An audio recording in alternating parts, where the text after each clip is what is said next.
Hello everyone and welcome to drinknectar.com. I'm your host Josh Wade and this is the internet's place to explore the five senses of coffee and wine. I'm slightly embarrassed, hopefully you can't see my office, but after a busy few weeks of Wamerlo, Taste Washington, went on vacation, just got back yesterday from Phoenix, Arizona.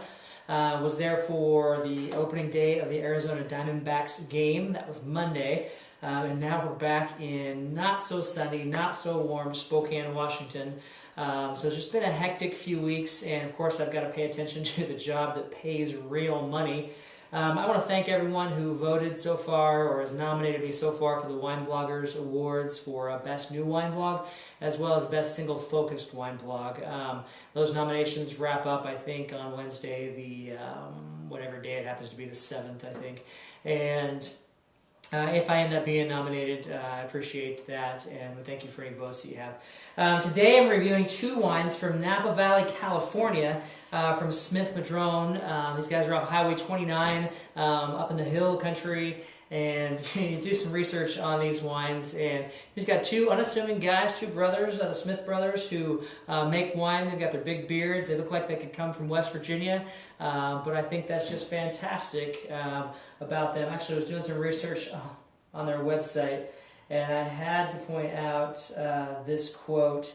It's talking about, if you could change one thing about the wine business, what would you change? He said, make an analogy with the Wizard of Oz. In the wine business, like the scarecrow, the wine industry is mindlessly making wines to achieve some magical number, some vaunted number, thus resulting in the wines that have no heart. I can only hope that the cowardly lion finds its courage to stand up and roar his defiance and independence by making wines of balance, complexity, and nuance. The witch would be the wine critic, Robert Parker, because he caused all this stuff. I love it. I fell in love with these guys the moment I read that piece. So we're going to be trying two wines. The first wine is their 2007 estate bottled Chardonnay, 13 of their own acres. They were planted in 1971.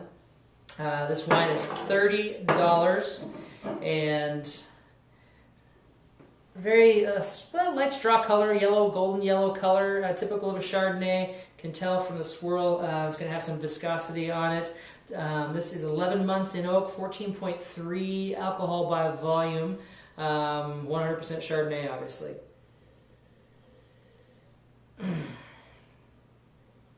There we go. It's slightly tight on the nose, but you're definitely getting some tropical fruits out of it. A little hint of toastiness.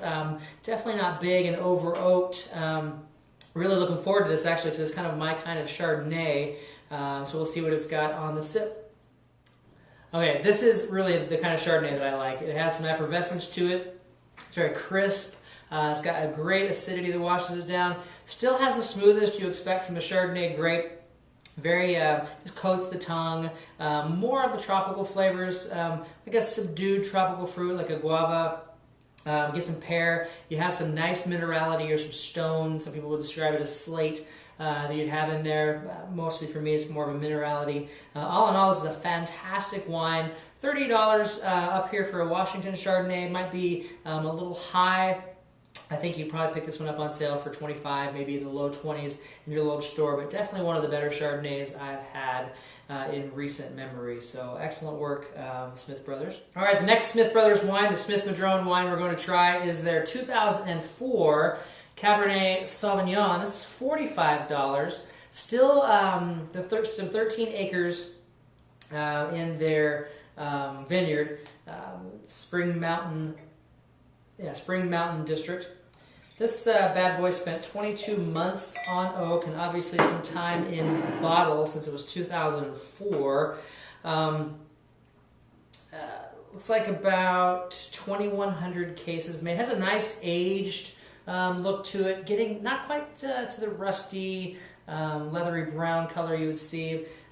Certainly opaque, pretty thick and rich. Goes out to a nice ruby color on the edges. Let's give it a sniff.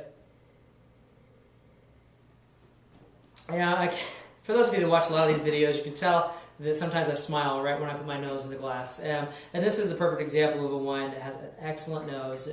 Comes off right away with some cherry. You get some good oakiness, not over the top, just that right amount of cedar that you want to be picking out in there.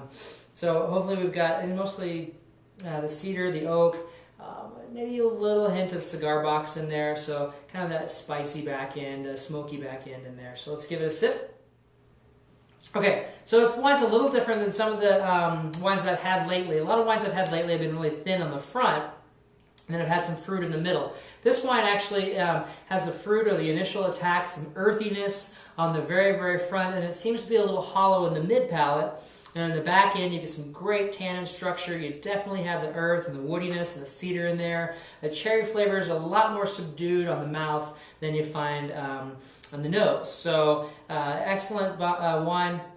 Certainly can be laid down. I think that if you put this down for a few years, those tannins are going to soften up into a little bit more sweetness in there. Excellent, very well-made wine. I think it said about 2,100, 2,200 cases made of this. All in all, some great work from Smith-Madrone. Really excited about these, $45 US. So I want to ask you, what wines have you guys been tasting lately that you're just totally stoked about? Have you trying anything new? You know, life's too short to be drinking the same wine over and over and over again when there's lots of great wine out there. So if you're drinking anything new, slam it down in the comments below. I'd love to hear some new things that maybe I'm not tasting that you guys are tasting. So remember that life is always meant to be enjoyed with friends. So open up a bottle of wine, enjoy baseball season, go Mariners, and drink happy.